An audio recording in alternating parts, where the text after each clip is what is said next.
20 часот време за нов блок информации на К1. Еве што ќе гледате во него.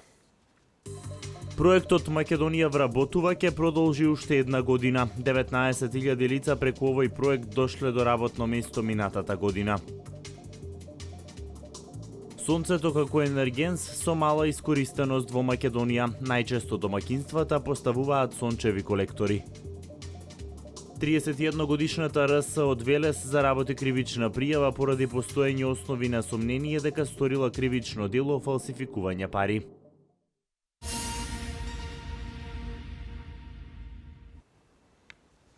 Проектот Македонија вработува продолжува уште една година. Како причина, лидерот на владеачката партија Никола Груевски ги наведува вработувањата кои граѓаните ги оствариле преку овој проект. Имено за една година до вработување дошле 19.000 лица.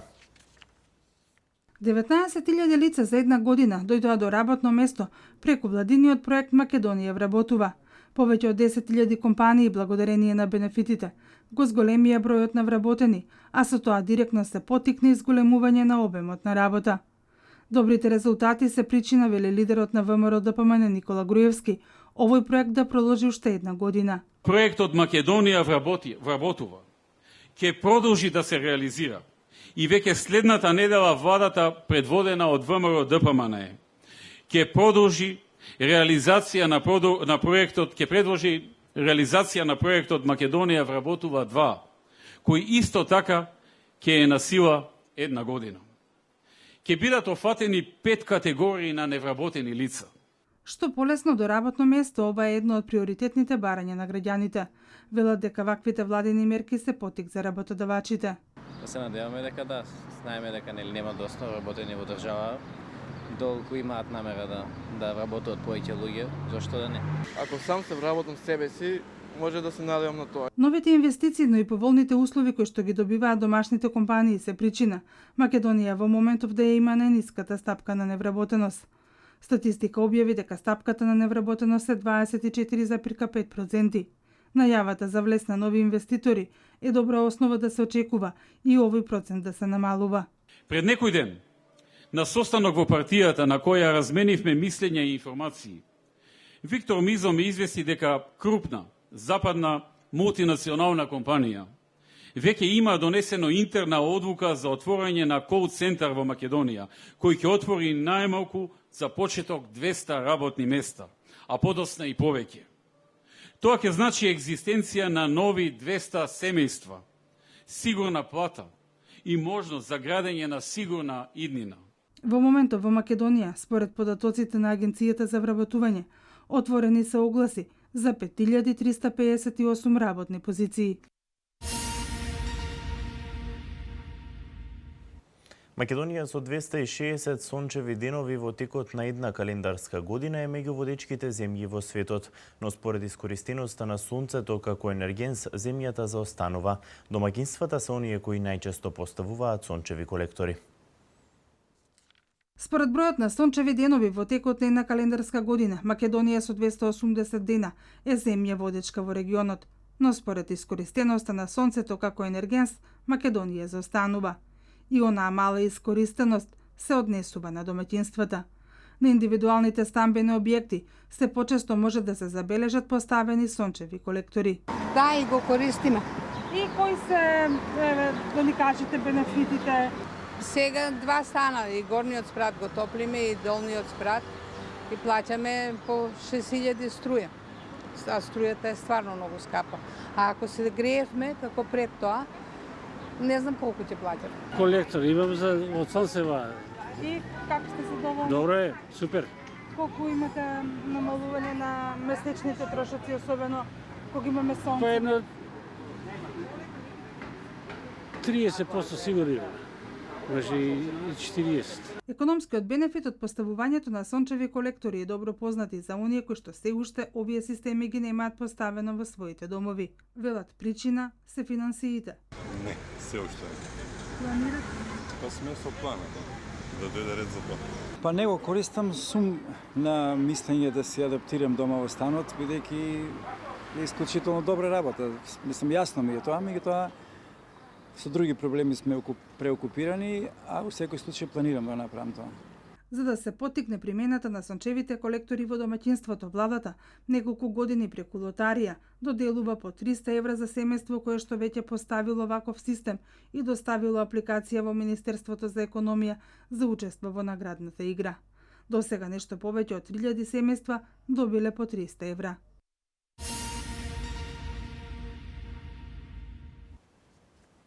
Зголемен е бројот на интернет измами, информира секторот за компјутерски криминал и дигитална форензика при МВР.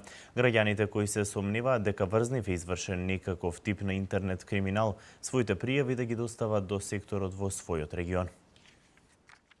Министерството за внатрешни работи информира за се почестите пријави поднесени од страна на правни субјекти и физички лица, македонски државјани, а кои се однесуваат на сомненија за измами извршени преку интернет мрежата, каде што најчесто жртви се македонски граѓани и правни лица од земјава. Секторот за компјутерски криминал и дигитална форензика информира дека измамите најчесто се вршат така што имејл адресата со која комуницира македонскиот правен субјект со своите соработници од земјава и странство, а преку која се договараат деловни сделки и уплати на парични средства, е злоупотребена, односно имејл адресата и лозинката се украдени при што содржината на истата е под контрола на измамниците. Одделението за истраги на компјутерски криминал при секторот за компјутерски криминал и дигитална форензика советува за следното. Имејл адресите кои правните субјекти ги употребуваат за деловна соработка да се користат максимално професионално и од страна на ограничен број вработени во фирмата. Корисничките лозинки на имејл адресите да содржат комплексни карактери и истите да се менуваат на одреден временски период. Доколку е возможно за деловни потреби да се избегнува користење на комерцијални имејл сервиси, а истите да се заменат со професионални IT фирми кои нудат вакви услуги и гаранции за квалитет на истите. Задолжително да се прави телефонска или друг вид на потврда со деловниот соработник за договорените фактури, профактури, особено ако се воочи измена на банкарските податоци каде треба да се уплатат паричните средства. Сомненијата за измами во истиот момент да се пријават до одговорните во банката, каде правниот субјект е клиент, како би можело навремено да се превенира во извршувањето, односно процесирањето на трансакцијата. Пријавите или информациите за постоење на сомненија за овој вид измами да се пријават до секторот за компјутерски криминал и дигитална форензика при Министерството за внатрешни работи, односно до сите одсеци за компјутерски криминал на регионално ниво: СВР Скопје, СВР Велес, СВР Штип, СВР Струмица, СВР Битола, СВР Охрид, СВР Тетово и СВР Куманово.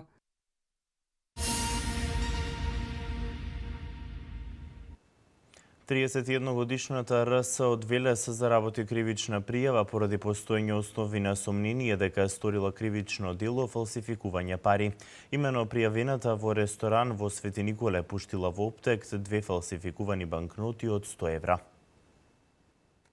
Против 31-годишната РС од Велес, СВР Штип, одделение Свети Николе, поднесе кривична пријава поради постоење основи на сомнение дека сторила кривично дело фалсификување пари.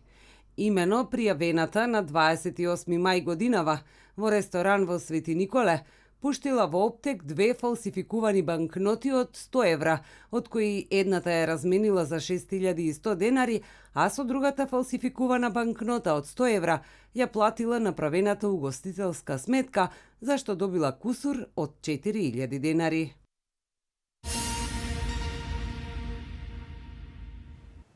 По 9-ти пат се одржува детската ликовна колонија во општина Чашка. Годинава 30 на ученици од повеќе училишта низ градовите во Македонија 4 дена ќе сликаат недопрената природа на Азот. Катерина Нацева ги има деталите.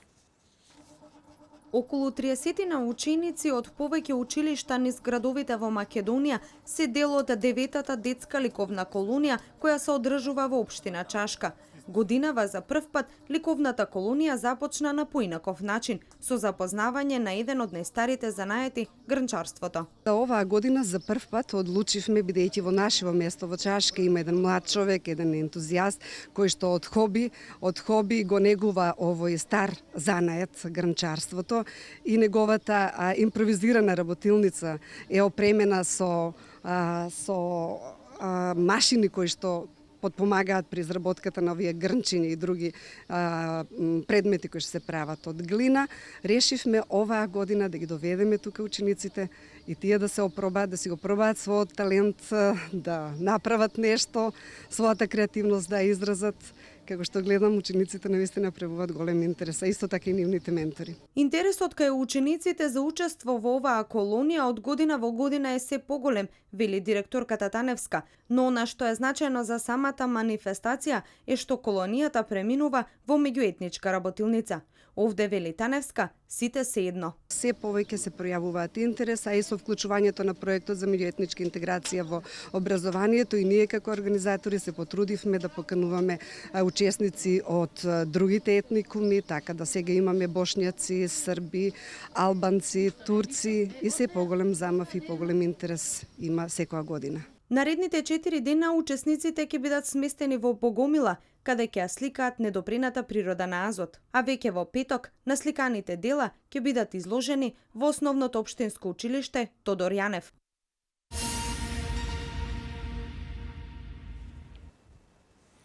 Во академската 2016-2017 на Универзитетот Свети Кирил и Методи има 10.535 слободни места.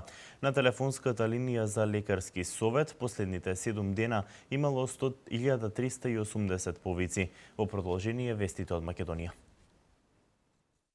Во академската 2016-2017 година на Универзитетот Свети Кирил и Методи во сите студентски програми има 10.535 слободни места. Од нив 6.606 се за редовни студенти во државната квота, 2.819 места за редовни студенти со конфинансирање на студиите и 1.110 места за воредни студенти.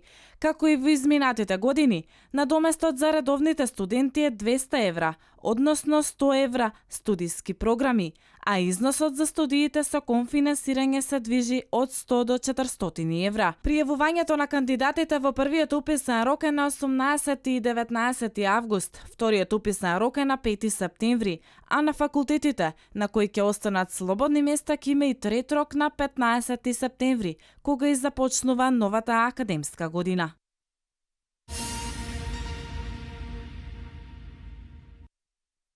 Изминатите 7 дена на телефонската линија 02151123 или позната како Ало докторе, медицински совет побарале 1380 граѓани. Линијата е достапна секој ден 24 часа со цел да се овозможи непосредна медицинска консултација во моментот на појава на различни симптоми на нарушување на здравието. Оваа недела најмногу повици биле за покачен крвен притисок, главоболки и алергии. 25 доктори преку телефон давале здравствена помош со совети и соодветна симптоматска терапија. Телефонската линија Ало докторе функционира од 15 септември 2014 година и до сега се регистрирани 98.734 повици.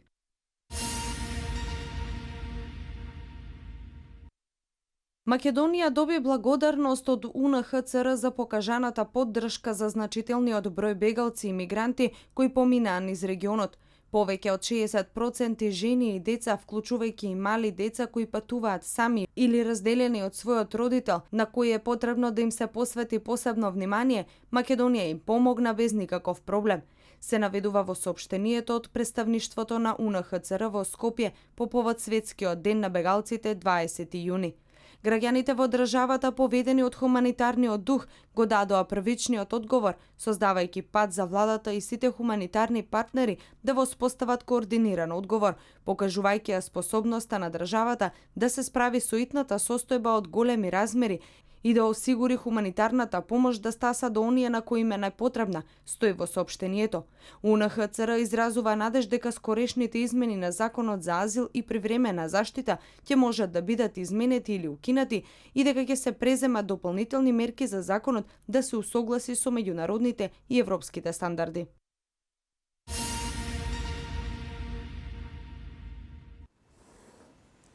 Бројот на луѓето раселени од конфликти достигна највисоко ниво од 65,3 милиони лица во 2015 година. Најмалку 14 загинати при напади врз минибус со странци во Кабул. Ова се настаните од светот.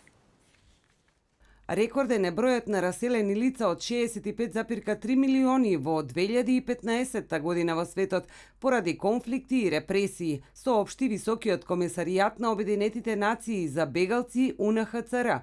Според оваа организација, конфликтите и прогоните во земји како Сирија и Авганистан се основниот фактор за зголемувањето на бројот на бегалци и раселени лица, јави ДПА.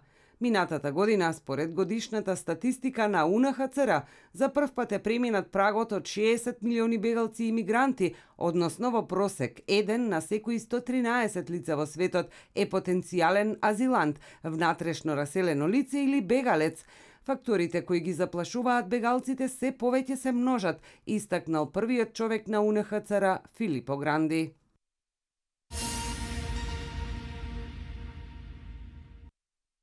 Најмалку 14 лица загинаа, 8 се ранети при самоубиствен бомбашки напад во Кабул утрово, соопшти Авганистанското министерство за внатрешни работи. Цел на нападот бил минибус со кој патувале непалски државјани, ангажирани од Американска служба за обезбедување, се наведува во соопштението. Авганистанските талибанци ја презедаа одговорноста за нападот, а нивниот портпарол соопштил дека акцијата била извршена против агресивните сили во Авганистан. Од почетокот на светиот муслимански месец Рамазан, ова е прв напад во Авганистан.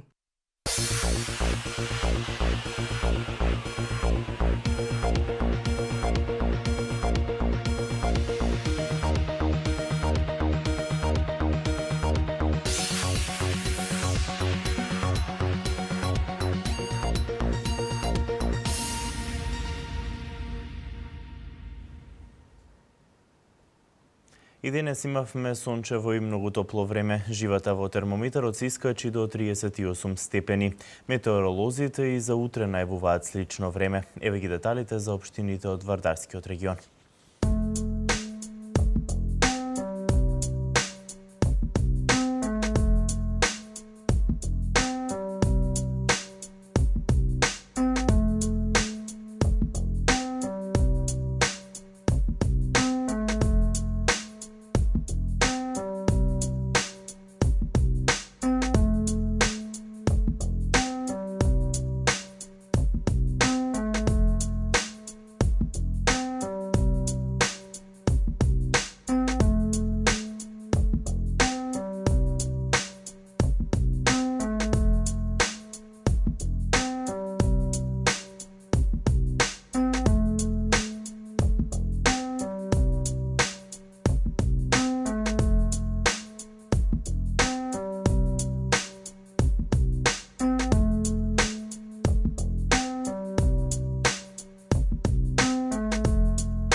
Ова беше се за денес. Пријатно.